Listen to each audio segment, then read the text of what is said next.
한국의 3대 성당으로 불리우는 우리나라 카톨릭사의 중요한 이정표로 손꼽히고 있는 세 개의 성당이 있습니다. 여러분 혹시 이 세 개의 성당이 어디인 줄 여러분 알고 계십니까?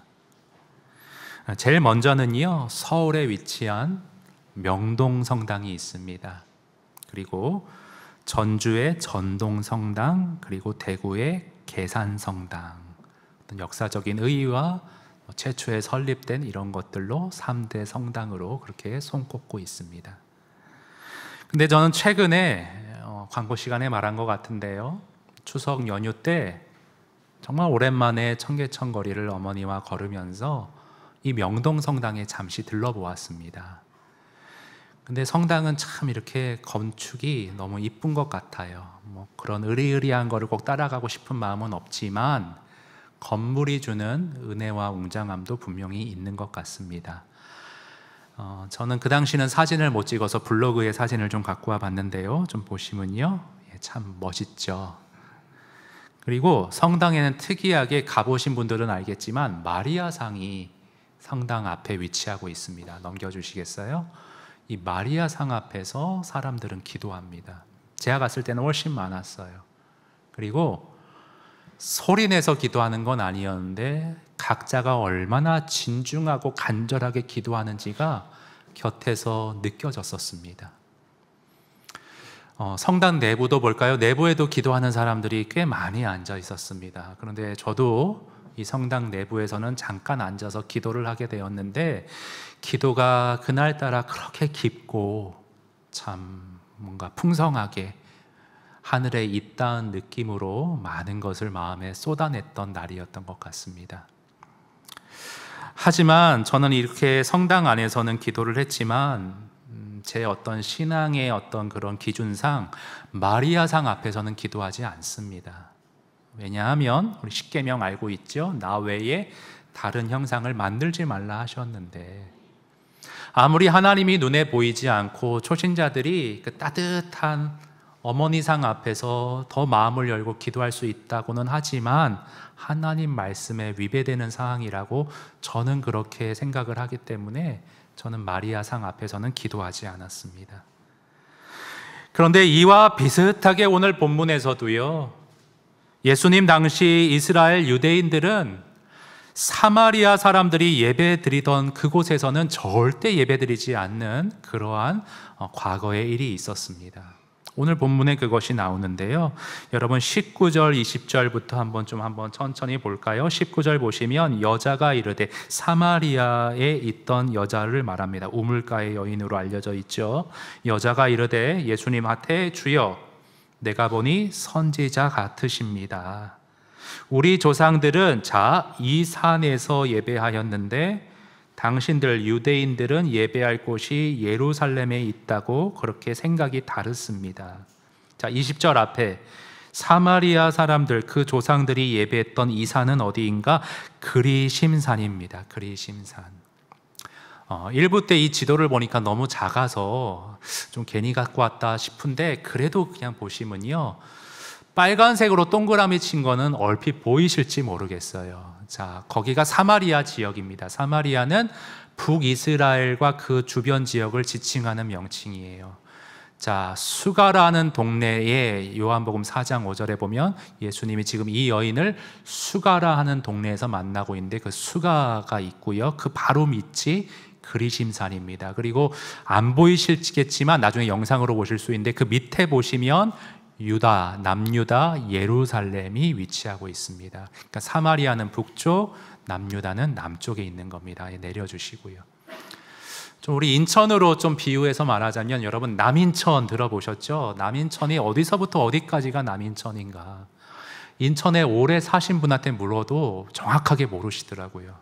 그래서 그냥 우리끼리는 중간인 미추홀구 정도, 그 밑을 남인천이라고 하지 않나. 그래서 유대 사람들은 밑에 송도에서 예배드리고 사마리아인들은 위에 청라에서 예배드렸다는 걸로 그렇게 대비해서 이해하면 좀 이해가 수월할 것 같습니다. 그런데요, 이렇게 사마리아인들과 유대인들이 서로 예배드리는 장소가 서로 달랐는데요. 그렇게 달라진 이유는 그 역사적인 배경을 알면 이 본문의 이런 상황들이 좀 쉽게 잘 머릿속에 들어오게 되어집니다. 여러분, 왜 예배 장소가 이렇게 갈리게 되었는가? 다윗 왕이 있었고 아들 솔로몬 왕이 왕권을 이었죠. 근데 솔로몬 때에 남과 북으로 이스라엘이 쪼개졌습니다. 근데 북쪽 북왕국 이스라엘은요, AD 주전 722년에 아수르에게 침공을 당해요. 점령당해요. 근데 그렇게 점령한 아수르 사람들이 북쪽에 살던 그 이스라엘 사람들을, 유대인들을 자신들의 땅 아수르로 포로로 많이 잡아가면서 동시에 자신들도 그쪽 북쪽 이스라엘에 정착해서 뒤섞여서 살아가기 시작합니다. 심지어 아수르인들과 유대인들이, 북쪽에 살던 유대인들이 서로 혼인하는 지경까지 이르러요. 그래서 순수 혈통이 깨어지게 됩니다. 근데 그게 문제가 아니라 그렇게 뒤섞여 살면서 문제는 뭐냐? 예배의 형태가 달라졌다는 거예요. 이방 문화가 희석되면서 이게 하나님을 예배하는 건지 이교도의 우상 숭배인지 분간이 안 될 정도로 그렇게 예배가 희석되었기에 남쪽에 살던 유대인들은 북쪽에 그 사마리아인들, 아수르인들과 유대인들이 섞여서 출생하게 된 사람들을 사마리아인이라 지칭했는데 그 사마리아인들을 굉장히 경멸했습니다. 그래서 그쪽에선 절대 예배 드릴 수 없었어요. 자, 이런 상황이었는데요. 그 사마리아인들이 드렸던 예배의 특성을 우리가 오늘 조금 더 자세히 살펴보기 원합니다. 여러분 22절 보세요. 예수님이 그들의 예배를 뭐라 말하냐면, 자, 너희 사마리아인들은 알지 못하는 것을 예배한다. 그러나 우리 유대인들은 아는 것을 예배한다라고 그렇게 좀 대비해서 말하고 있습니다. 이게 무슨 말인가? 이것도 여러분 배경을 알아야 되는데요. 자, 화면에서 그 배경을 좀 알아보겠습니다. 사마리아인들은 그들만의 오경, 여기서 오경이라는 것은 구약 성경에서 창세기, 출애굽기, 레위기, 민수기, 신명기를 뜻합니다. 그 5권만 가지고 있었고 구약이 39권인데 5권을 제외한 나머지는 다 배격하고 인정하지 않았대요. 그래서 사마리아인들이 드리는 예배는 그 5권의 한정된 성경 속에서 이해한 하나님에 대한 부분적인 지식이었기 때문에 유대 사람들에 비해 그들의 예배는 진리와 지식에 근거하지 않은 부족한 예배였다는 것입니다. 그래서 예수님이 너희는 제대로 하나님을 알지 못하고 알지 못하는 것을 예배한다 지적하셨고, 우리는 그나마 구약의 온전한 성경을 통해 그리고 제대로 그 구약을 해석한다면 구약에 예언된 메시아가 예수 그리스도인 것을 알게 되는데 우리는 아는 것을 예배한다. 여러분 22절 끝부분에 보시면 이는 구원이 유대인에게서 남이라. 우리가 구약을 잘 해석하면 구원이 유대의 혈통 메시아 예수님을 통해서 나온다는 것을 알게 된다라는 말씀입니다. 여러분 진리가 중요해요. 성경에 하나님을 바로 알고 성경이 말씀하시는 하나님을 올바로 예배하는 것이 참된 예배의 아주 중요한 요소입니다. 그래서 오늘 예수님께서도 우리에게 참된 예배가 이것이다 라고 가르치면서 참된 예배의 2가지 요소를 말하는데 그 중에서 말씀하시는 게 바로 진리입니다. 이 예배 시간에는 진리가, 성경 말씀이 바로 선포되어지는 게 무엇보다 중요하다는 것입니다. 그런데 그 요소뿐 아니라 한 가지 중요사항을 더 말하고 있는데 2가지를 말씀하고 있는데 오늘 본문의 중심 구절인 23절, 24절을 우리 다시 한번 읽어보면서 예배의 참된 요소 2가지를 확인해 보겠습니다. 23, 24절 읽습니다. 시작. 아버지께 참되게 예배하는 자들은 영과 진리로 예배할 때가 오나니 곧 이때라. 아버지께서는 자기에게 이렇게 예배하는 자들을 찾으시느니라. 하나님은 영이시니 예배하는 자가 영과 진리로 예배할지니라. 예, 참되게 예배하는 자들, 무엇과 무엇으로 예배한다고요? 영과 진리로.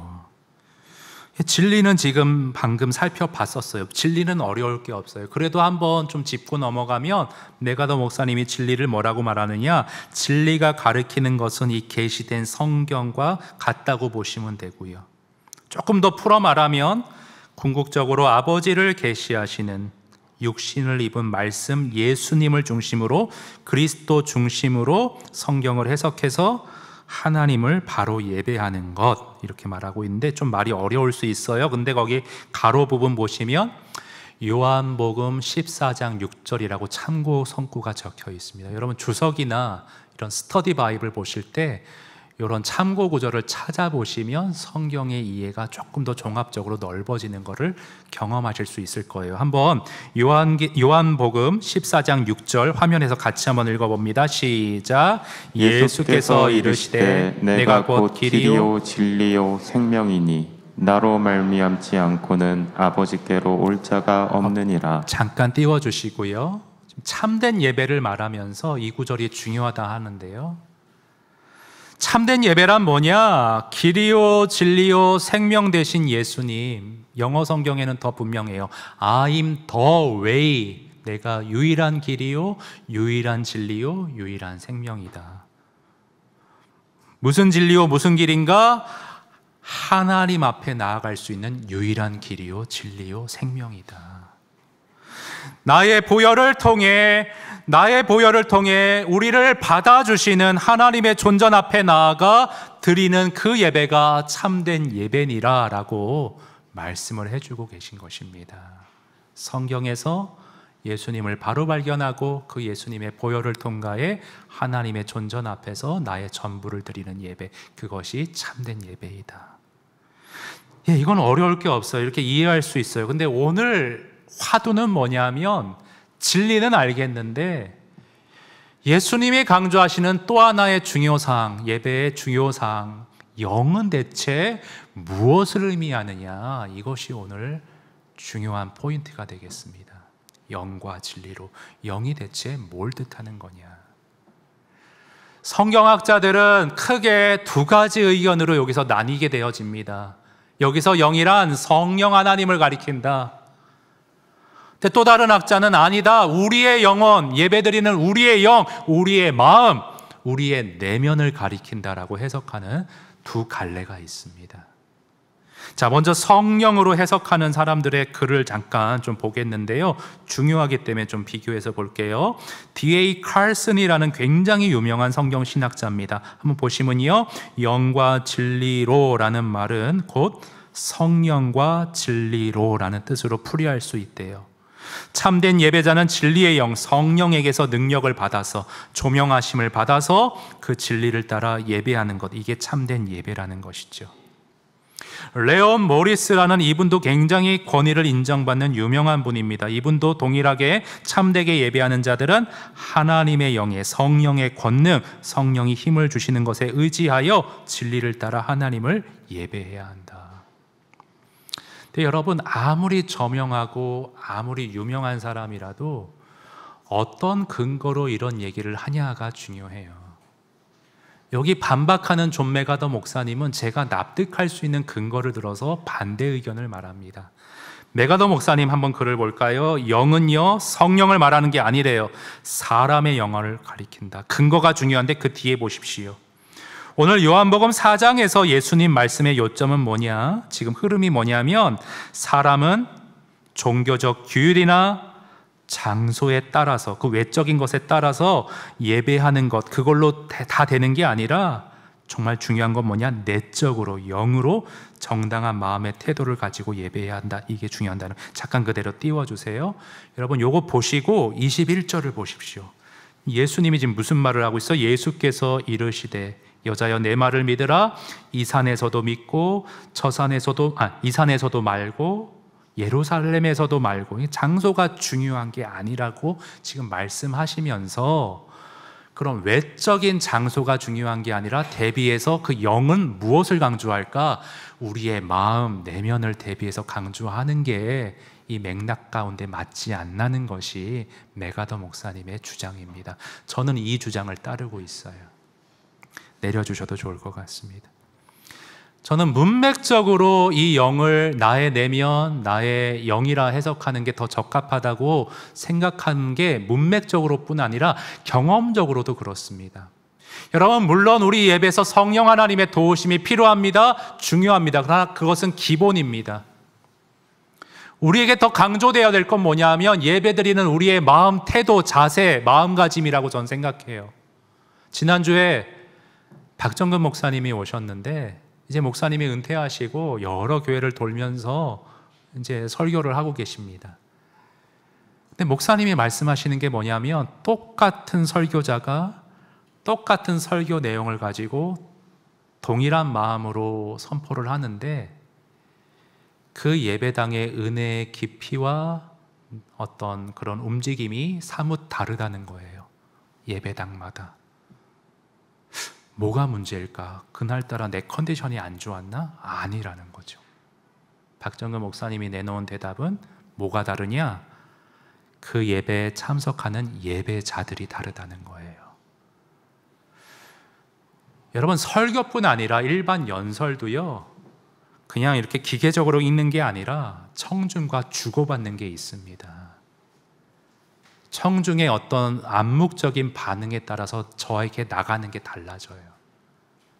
그래서 얼마나 간절하게, 얼마나 진중하게, 얼마나 집중해서 예배에 참여하느냐 아니냐에 따라 그 예배당의 은혜가 달라질 수 있다는 거예요. 그래서 저는 예수님이 영과 진리로 예배할지니라, 진리가 중요한데 또 하나 중요한 거는 진리 못지않게 우리의 집중하는, 마음을 다하는 그러한 태도, 마음가짐이라고 저는 이 본문을 그렇게 해석하고 있습니다. 그래서 이 입장을 지지하면서 조금 더 이런 식의 어떤 내용을 풀어낸 그랜트 오즈번이라는 학자의 글을 보면요, 영이라는 표현은 이 사람도 동일하게 인간의 영을 가리킨다고 해석하는데요, 그 다음을 좀 주목해 보세요. 우리 몸은 어느 곳에든지 있을 수 있지만, 그리심산이나 예루살렘 다 있을 수 있지만, 예배는 우리의 뭐가 중요하냐? 집중된 관심과 마음을 쏟는 찬양이 하나님을 향할 때 정말 예배의 스파크가 튄다는 거예요. 예배당 안에 있을 때 우리는 의식적으로 하나님께 좀 집중할 필요가 있대요. 대개 우리는 어떻게 생각하느냐? 교회에 있는 것, 예배당에 앉아 있는 것, 그것이 예배드린 모두 다 했다고, 나는 지금 여기에 앉아 있으니 예배드린다, 다 끝났다 생각하는데 그게 아니라는 거예요. 몸만 와서 앉아 있다고 되는 게 아니라 의식적으로 마음을 쏟고 집중하려고 노력해야 한다는 것입니다. 자, 그래서 정리하면요, 참된 예배는 두 가지 요소가 있습니다. 진리가 중요해요. 그런데 전통 교회라고 하면 이단이 아닌 이상 엉뚱한 소리 하는 교회는 잘 없습니다. 설교자의 역량은 좀 차이가 있을 수 있으나 정말 중요한 건 우리의 영, 우리의 마음가짐, 태도, 집중에 달려있다고 저는 생각해요. 그래서요, 여러분, 이게 얼마나 중요한지요, 여러분 24절, 하나님은 영이시니 예배하는 자가 반드시 두 가지, 영과 진리로 예배할지니라 명명하고 계신데, 24절을 NIV 영어 성경으로 화면에서 보시면 must라는 조동사를 쓰고 있어요. 반드시 이 두 가지 요소를 가지고 예배해야 한다. 이번 주는 영으로 마음을 다해 예배드리고 다음 주는 좀 대충 집중력을 흐트러뜨리고 그래도 되고 안 되고 선택사항이 아니라 반드시 must, 영과 진리로 매번 예배해야 한다고 예수님이 무지하게 이 명명을 강조해주고 힘주어 강조해주고 계십니다. 그런데 여러분, 현대교회 우리 예배의 현실은 여러분 어떻습니까? 정말 사람들이, 예배자들이, 성도들이 주일 예배에 마음을 얼마나 쏟고 있습니까? 우리의 현실을 참 아프지만 꼬집는 글이 있어서 하나 갖고 와봤는데요, 로이드 존스 목사님 후임으로 웨스트민스터 교회에 부임한 R.T. 캔델이라는 목사님은 예배드리는 성도들이 주일날 집에 나설 때, 예배당을 향할 때 예배에 대해 기대하는 마음이 전혀 없다는 지적을 하셨어요. 여러분, 글을 하나 볼까요? 기대하는 마음은 예배의 중요한 요소인데, 마음가짐은 중요한 요소인데, 기대하는 마음은 뭐예요? 뭔가 좋은 일이 발생하리라고 믿는 마음이죠. 근데 어떤 일이 있을 것에 대해 기대하지 않거나 심지어 예배 가운데 아무 일도 없으리라고 생각하며 교회 간다면 이건 매우 슬픈 일이라는 것입니다. 마음의 태도가 그러하다면 정말 예배 가운데 아무런 일도 일어나지 않는 게 마땅한 것이지요. 근데 세계 곳곳에 너무나 많은 사람들이, 성도들이 이런 마음으로 교회에 가고 그래서 문 닫는 교회가 늘어나는 것이 어쩌면 당연하다는 것입니다. 예배에 실패하고 있으니까, 예배에 감격이 없으니까, 형식적인 종교 행위니까. 여러분, 제가 아까 명동 성당에 가서 왜 기도가 그렇게 깊게 되었느냐, 그 명동 성당에 무슨 특별한 은혜가 그 장소에만 있는가? 아니죠. 거기서 기도드리는 사람들이 진짜 간절하게 진중하게 마음을 쏟았기 때문에 그 영적인 기류와 분위기에 제가 이렇게 동화된 것 같아요. 예배드리는 사람들이 중요하다고요, 여러분. 지각하지 마세요. 예배 시간 지키세요. 왜 이런 얘기를 하냐면, 여러분, 내가 느슨한 마음으로 예배에 집중하지 못하고 우선순위를 두지 않는 마음으로 갈급함 없이 내가 나와 앉아 있다면 나의 그런 마음가짐의 영향력이 주변으로 이 공간에 퍼지게 되거든요. 나 한 사람이 중요하다는 거예요. 여러분, 분당 우리 교회에 제가 부임해서 교구 목사로 신방할 때에 신방할 때마다 거의 공통적으로 듣는 얘기가 있었어요. 처음에 분당 우리 교회 등록할 때 예배가 아직 시작되지도 않았는데 그 예배당에 앉아 있으면 눈물이 쏟아진다는 거예요. 송림고등학교에는 특별한 은혜가 하나님이 거기에만 특별히 주시나?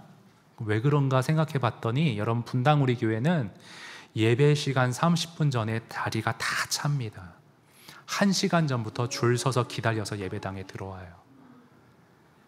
그 커트라는 게 있어요. 예배당 이제 인원이 다 차면 여기까지입니다. 나머지는 영상 예배로 옆 체육관으로 가십시오. 그 커트 당한 사람은 어떡해, 너무 아쉬워해요. 그런 분위기예요. 그렇게 갈급함으로 나오는 사람들이 모인 곳에서 어찌 감동이 없을 수 있겠습니까? 예배 분위기가 어찌 은혜롭지 않겠습니까? 여러분, 예수님도 이 부분을 강조해서 예전에 가르쳐 주셨어요. 진리가 중요하다. 말씀의 씨앗이 바르게 뿌려지는 게 중요하다. 그러나 받는 우리의 마음가짐이 중요하다. 비유로 가르쳐 주신 적이 있으세요. 여러분, 마가복음 4장의 그 비유의 말씀 한번 교독으로 읽을 텐데 여러분이 먼저 16절을 읽어주십시오. 시작. 돌밭에 뿌려졌다는 것은 이들을 가리킴이니 곧 말씀을 들을 때에 즉시 기쁨으로 받으나 그 속에 뿌리가 없어 잠깐 견디다가 말씀으로 인하여 환난이나 박해가 일어나는 때에는 곧 넘어지는 자요. 또 어떤 이는 가시떨기에 뿌려진 자니 이들은 말씀을 듣기는 하되 세상의 염려와 재물의 유혹과 기타 욕심이 마음에 들어와 말씀을 막아버려서 결실하지 못하게 되는 자요. 좋은 땅에 뿌려졌다는 것은 곧 말씀을 듣고 받아 30배나 60배나 100배의 결실을 하는 자니라. 말씀을 결실하는 좋은 땅, 좋은 마음이란 어떠한 마음이냐? 말씀을 마음 다해 집중해서 예배 가운데 잘 듣고 경청하고 뿐만 아니라 그렇게 들은 말씀을 내 마음으로 받아내서 내 존재와 삶으로 끌어와 결실하는 예배자가 바로 좋은 땅, 좋은 마음이라는 것입니다. 이러한 마음이 되어야 한다. 진리 뿌려지는 씨도 중요하지만 받는 마음이 중요하다. 그럼 이후 시간은요, 우리 한번 적용으로 우리가 대체 왜 예배 때, 예배의 중심은 말씀인데 개신교에서는 이 말씀 설교가 많은 시간을 차지하는데 왜 그렇게 말씀에 우리가 예배 때 마음 다해 집중하지 못하는 이유가 무엇일까? 여러분, 당위성은 다 알잖아요. 말씀에 경청해야 된다, 마음으로 받아야 된다, 다 아는데 안 되는 건 그 이유를 한번 생각해 봐야 될 거 아니에요. 그래서 말씀에 집중을 방해하는 요소는 무엇인지를 오늘 세 가지 좀 살펴보면서 우리가 영과 진리로 이 말씀을 한번 우리의 예배에 적용할 수 있기를 원합니다. 자, 말씀에 집중하지 못하게 하는 방해 요인, 장애 요인 첫 번째는 뭐냐면요, 하나님보다 인간의 합리성을 내세우는, 앞세우는 교만이 말씀을 내 귀에 마음으로 들어오지 못하게 막는 것 같아요. 여러분, 이게 무슨 말이냐면 히브리서 말씀으로 좀 시작을 해볼게요. 히브리서 말씀에 이런 것이 있습니다. 너희가 그의 음성을 듣거든. 자, 말씀이 들려와요. 근데 끝에 보시면 마음이 완고해서 그 말씀이 들어오지 않는데요. 근데 비유하는 게 뭐냐면 광야에서 예를 드는 게 시험하던 날에 백성들이 거역했던 것 같이 말씀을 밀어낸다는 겁니다. 여러분, 광야에서 시험하던 날에 어떤 일이 있었냐면 대표적으로 이스라엘 백성들이 너무 완악해서 하나님이 진노 가운데 불뱀을 보내 물려 죽게 하는 엄청난 징벌을 내린 사건이 있었습니다. 근데 백성들이 너무 공포에 질려서 모세에게 좀 하나님께 가서 우리와 하나님 사이를 좀 중재해 달라고 모세가 기도해요. 살 길을 열어주십시오. 긍휼하신 하나님은 백성들에게 살 길을 보여주십니다. 자, 놋뱀을 만들어 장대에 달아서 높이 세워라. 그 뱀을 보는 자는 살게 되리라, 낫게 되리라. 자, 하나님이 이렇게 살 길을 열어주셨는데 백성들의 반응은 크게 두 가지로 나뉘게 됩니다. 어떻게 나뉘냐면요, 지금 뱀 때문에 이 고생을 하는데 또 뱀을 보라고? 무슨 장난하나? 놋뱀을 보면 산다는 거 그거 미신 아닌가? 의사도 못 고치는데 그런 비과학적인 얘기를 내가 왜 따라야 하나? 인간의 합리성을 내세워서 끝까지 완악하게 말씀을 밀어낸 사람들, 안타깝게 죽어가게 되었습니다. 두 번째 사람들, 어린아이와 같은 심정으로 그래, 내가 잘못했지만 이제라도 순전하게 하나님이 말씀하시니 이해는 안 되지만 그대로 따르자. 놋뱀을 바라봤던 사람들 다 살게 되었다고 성경은 기록하고 있습니다. 그러니까 하나님의 말씀을 이 세상의 논리와 세속의 계산기에 어떤 어긋나더라도 어린아이를 왜 예수님이 좋아하셨냐? 순전하게 따르는 그러한 마음들이 있어야 예배의 말씀에 집중하고 마음으로 받아들일 수 있을 것 같아요. 이스라엘 백성들의 예의가 너무 멀다면 여러분, 제가 조금 더 가까이 어쩔 수 없이 제 군대 얘기를 또 한번 하도록 하겠습니다. 이게 너무 적절한 예화여서요 꼭 할 수밖에 없어요. 근데 이제 군대 에피소드도 다 떨어졌기 때문에 오늘이 마지막이 아닐까 싶습니다. 여러분, 제가 군 생활을 사실 이등병 때 참 잘했습니다. 이 성령이 지혜를 주셨어요. 소대장님이 소대원들 술을 다 따라주는데 저는 술 안 먹습니다 이러면 미움받잖아요. 그래서 어떻게 했냐면, 소대장님, 제가 아직 이등병인데 술을 먹고 근무를 서면 군기가 빠진 모습을 보일 것 같습니다. 좀 더 정신 바짝 차리고 경계 근무 쓰겠습니다. 감사하지만 좀 사양하겠습니다. 고참들이 야, 콜라도 못 마시고 다른 애들은 다 받아먹기 바쁜데 쟤는 개념이 제대로 박힌 애다. 이렇게 칭찬하면서 굉장히 분위기가 좋았어요. 근데 그 좋은 분위기 속에서 갑자기 사당장님이 월요일 날 소처를 방문하신다는 거예요. 해필 월요일 날. 그게 무슨 의미인지 아세요? 일요일 날 전 부대원이 소처를 반짝반짝 유린하게 닦아야 되는 상황인 거예요. 고참들도 막 치약 들고 칫솔 들고. 근데 자, 이제 의무적으로 행정병이 옵니다. 종교 행사 갈 사람. 평상시 같으면 저요 하면 보내줬습니다. 근데 내일 사단장님이 오고 모두가 청소에 다 올인해야 될 텐데 이등병이 종교 행사 가겠습니다. 그 분위기가 안 되는 거예요. 순간 갈등했어요. 어떻게 할까? 군 생활이 힘들어질 것 같은데.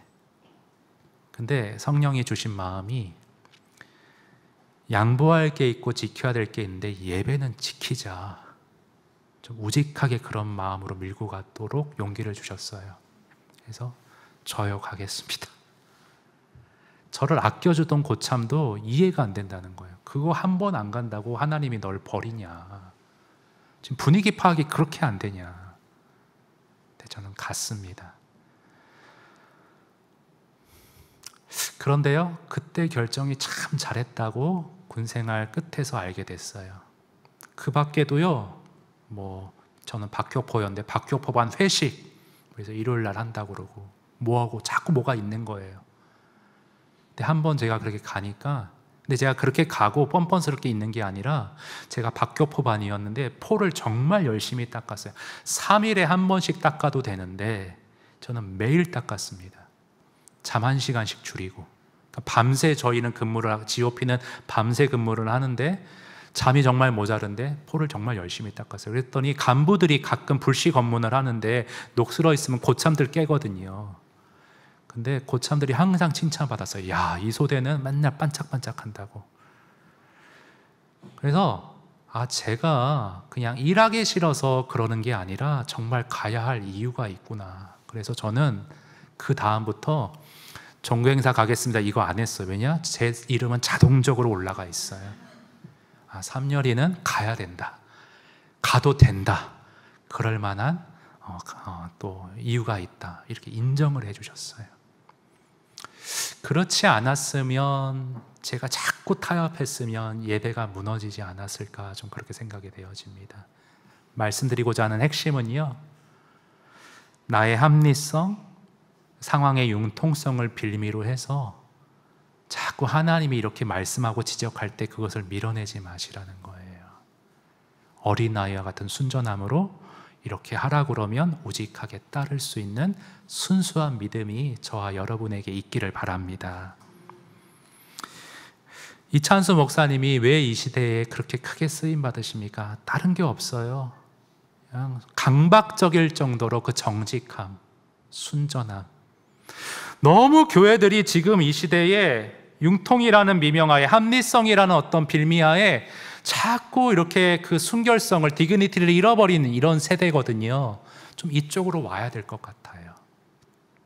하나님이 말씀하시면 있는 그대로 따르겠습니다라는 마음, 그것이 우리에게 필요합니다. 자, 두 번째, 우리가 주님이 말씀하여 주실 때 거기에 집중하지 못하고 받지 못하는 두 번째 방해 요소는 뭐냐면, 스마트폰과 TV 등의 영상 매체의 영향이 분명히 있다고 저는 봅니다.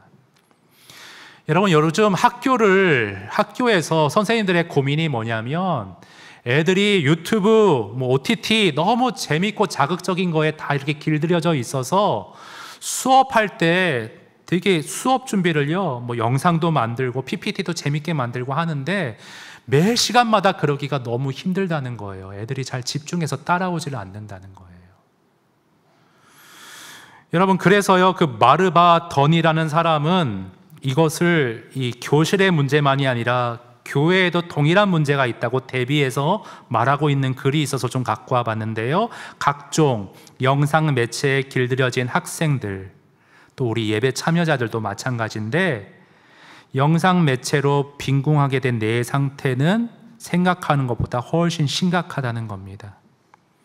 그래서 자극이 없는 조용한 이런 예배당, 교실 안에서의 가르침은요, 어떤 즉각적인 감각적인 영이 없어서 잘 들어오지를 않는다는 거예요. 그래서 존 파이퍼 목사님이 우리에게 주는 조언은 뭐냐면, 세속적 즐김에서 마음을 지키고 순전한 마음을 준비할 필요가 있는데, 구체적으로 TV쇼나 이런 기타 것들에 늦은 밤까지 치중하지 말라는 거예요. 예배와 설교 들으면 거기에 너무 빠져 있고 물들어져 있으면 피상적 수준으로 귀에 잘 안 들어온다는 것입니다. 지난주 목요일 날 제자 훈련하고 이렇게 식사를 하는데 다이어트 한다는 집사님이 계셨어요. 이렇게 무슨 약을 드시더라고요. 근데 저는 우리 영혼도 영적인 다이어트가 필요하다고 생각해요. 무분별하게 그냥 그런 어떤 흐름들을, 영상들에 다 나를 노출시키는 게 아니라 영적인 식단 조절이 필요하다고 저는 생각합니다. 특별히 토요일 밤에 근데 재밌는 게 많이 하죠. 우리 인천을 옛날 배경으로 한 우리 고영래와, 무슨 말인지 모르시나요? 일찍 주무시니까 그렇죠. 네. 괜히 얘기했네. 어떻게 연결해야 될지 모르겠는데. 네, 저는 나중에 재방송 받습니다. 예, 이런 영적인 식단 조절이 필요한데 세 번째와 사실 좀 연결되는 부분이 있어요. 우리 세 번째 요인은 뭐냐면요, 왜 우리가 말씀에 집중 못하냐? 육신적인 피곤함과 준비 소홀 때문에 그렇다는 거예요. 마음의 상태는 몸의 컨디션과 긴밀히 연결되어 있습니다. 그래서 제이 아담스라는 사람은 설교 이렇게 들어야 합니다라는 책에서 마음과 뜻과 정성을 다하는 주일 예배를 우리가 성공하기 위해, 드리기 위해 무엇을 어떻게 구체적으로 준비해야 되는지 세부 사항들을 적어 놓은 부분이 있어서 좀 갖고 와 봤습니다. 뭐라 하냐면요, 충분히 자야 된다는 거예요.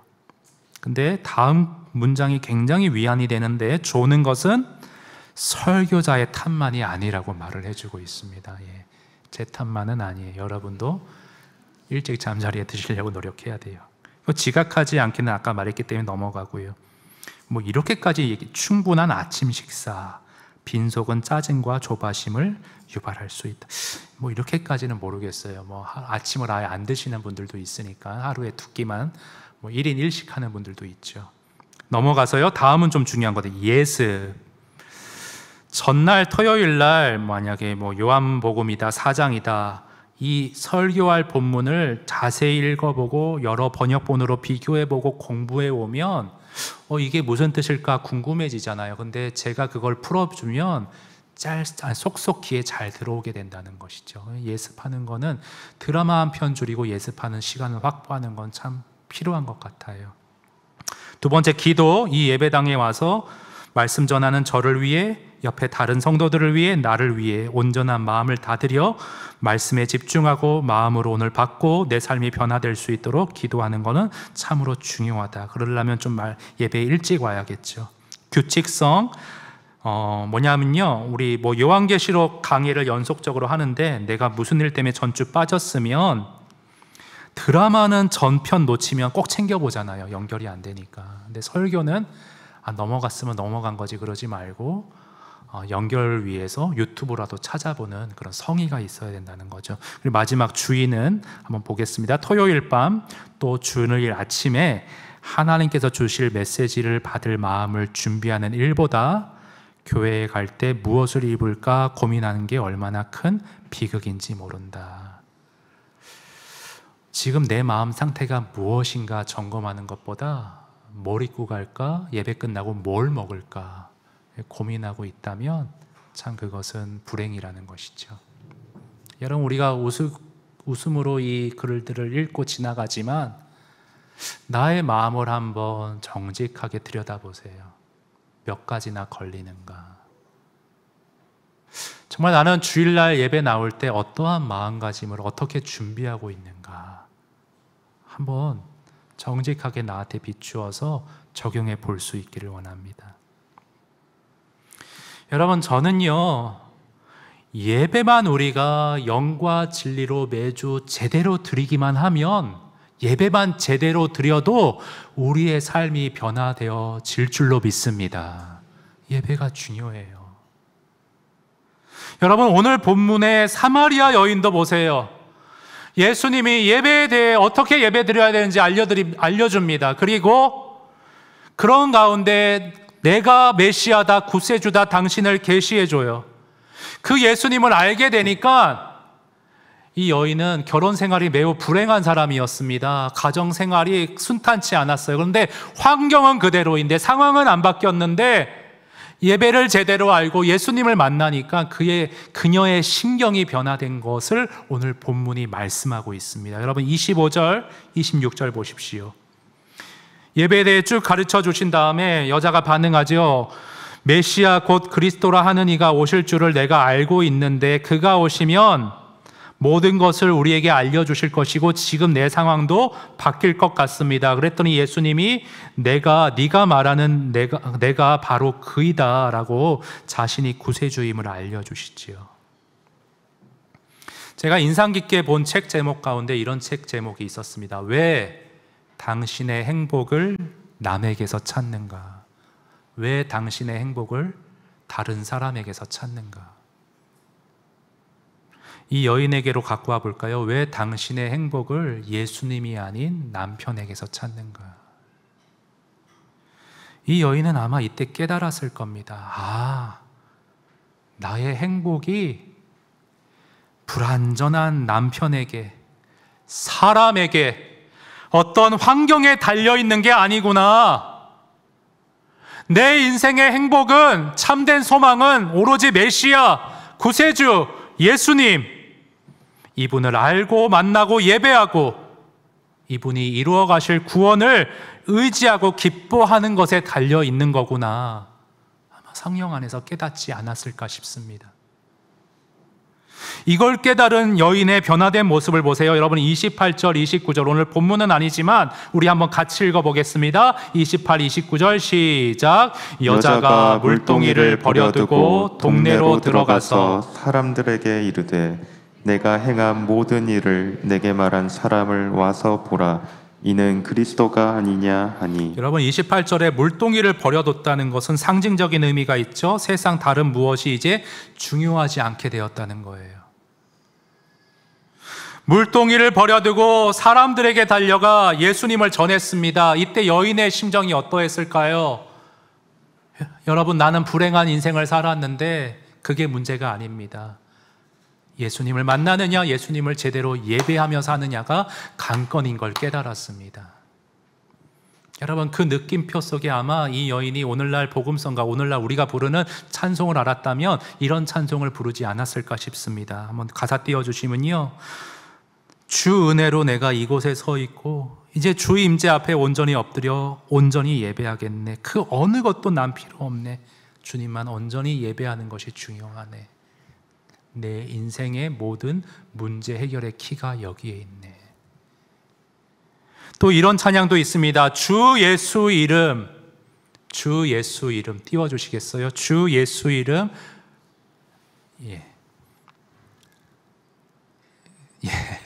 주 예수 이름 내가 생각할 때 내 마음속에 기쁨 넘치네.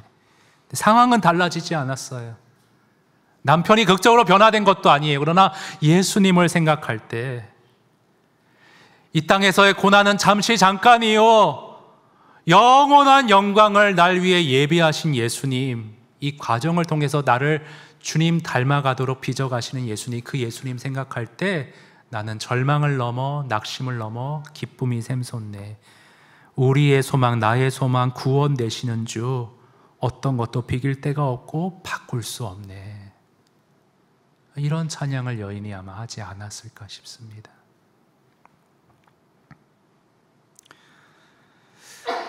여러분, 제가 이거 저번 주에 참 가정이 무엇보다 행복하고 평안하고 충전이 돼야 될 소중한 곳이어야 하는데 그 가정에서 너무 괴로움 겪는 성도를 보면 마음이 참 아픕니다. 제가 어떤 목사의 권위로 좀 어떤 그런 집에서 충돌을 일으키는 그 당사자, 상대방 좀 이렇게 엄하게 충고하고 해가지고 좀 고치고 싶은데 그게 안 되잖아요. 사람 그렇게 쉽게 변하는 게 아니잖아요. 지난주에 너무 이런 일 때문에 괴롭다는 거예요. 근데 또 서로 말이 다를 수 있고요. 제가 어떻게 도와줘야 될지 모르겠어요. 그런데 저는 한 가지는 분명히 알고 있습니다. 그 상황을, 누군가를 단번에 변화시키지는 못해도 우리가 이 세상의 주관자 되신 하나님을 제대로 예배하고 제대로 알고 제대로 만나고 그분의 손을 잡는다면 환경과 상관없이 우리는 힘차게 기쁨으로 이 세상을 소망 가운데 살아가게 될 줄로 믿습니다. 예배가 중요해요, 여러분. 다른 무엇이 중요하지 않습니다. 주님을 예배하는 것이 관건입니다. 주님은 구원과 이 땅에서의 고난 가운데에서도 악을 선으로 능히 바꿔주실 주님이심을 믿습니다.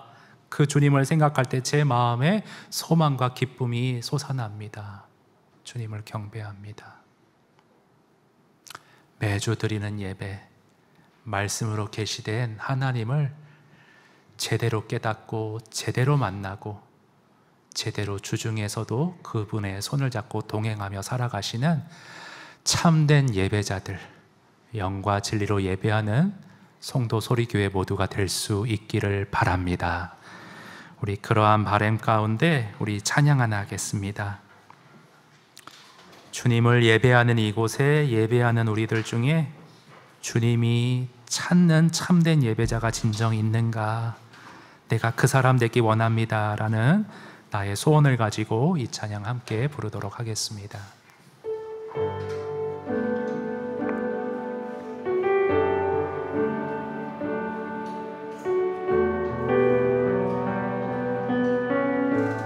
주를 위한 이곳에, 주를 위한 이곳에 예배하는 자들 중에 그가 찾는 이 없어, 그가 찾는 이 없어 주님께서 슬퍼하시네. 주님이 찾으시는, 주님이 찾으시는 그 한 사람, 그 예배자. 내가 그 사람 되길, 내가 그 사람 되길 간절히 주께 예배하네. 처음부터 찬양합니다. 주를 위한 이곳에, 주를 위한 이곳에 예배하는 우리 중에 예배하는 자들 중에 그가 찾느니, 그가 찾는 이 없어 주님께서 슬퍼하시네. 주님이 찾으시는, 주님이 찾으시는 그 한 사람, 그 예배자. 내가 그 사람 되길, 내가 그 사람 되길 간절히 주께 예배하네. 오직 주내로, 주내로 이곳에서 있네. 주임제에 엎드려 절하네. 그 어느 것도 난 필요 없네. 주님만 경배해. 주내로, 주내로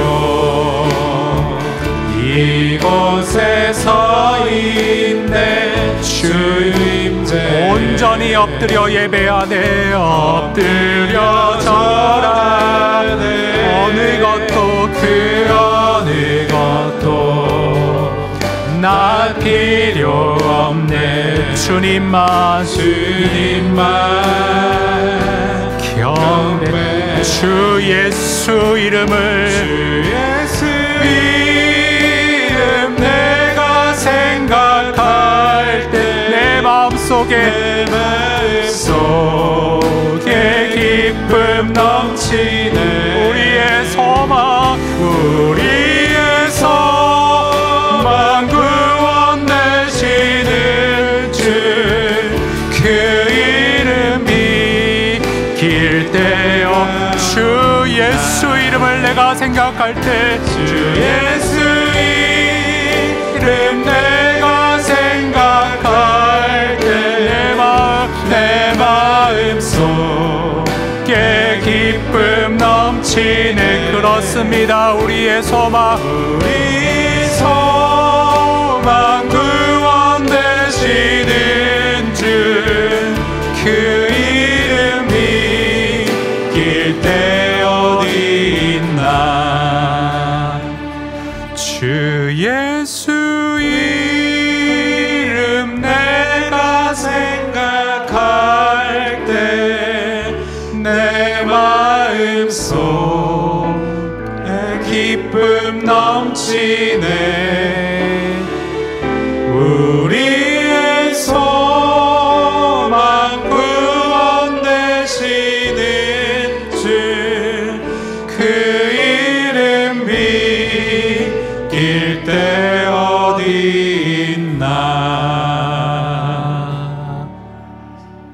그렇습니다, 여러분. 예수님의 피할 것은 그 누구도 없습니다. 내 인생의 가장 중요한 예수님, 주님이신데 여러분, 그 주님을 예배하는 자리에 얼마나 정성을 쏟으시고 얼마나 마음을 쏟으시고, 여러분 지인 가운데 어떤 VIP보다도 준비된 마음으로 이 자리에 나와 있었는지 한번 돌아보기 원합니다. 피할 데 없는 내 인생의 가장 중심되는 분이십니다. 하나님, 나쁜 습관이 나도 모르게 너무나도 빨리 내 몸에 달라붙듯이 저도 모르게 형식적으로 매번 습관적으로 소홀함으로 예배드리는 게 내 안에 굳어져 있었는데, 오늘 영과 진리로 반드시 그렇게 예배해야 한다는 이 엄중한 말씀 앞에 나의 잘못된 습관이 깨어질 수 있기를 원합니다. 하나님, 말씀으로 저의 예배를 새롭게 하여 주시고 내 마음가짐을 주님의 성령 안에서 고침받을 수 있도록 은혜 베풀어 주시옵소서. 우리 주님 앞에 나아가 한번 기도하도록 하겠습니다. 기도합니다. 하나님 아버지, 지금 주님 앞에 나아가겠습니다.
하나님 아버지, 사마리아 여인을 보며 또 한 번 확인합니다.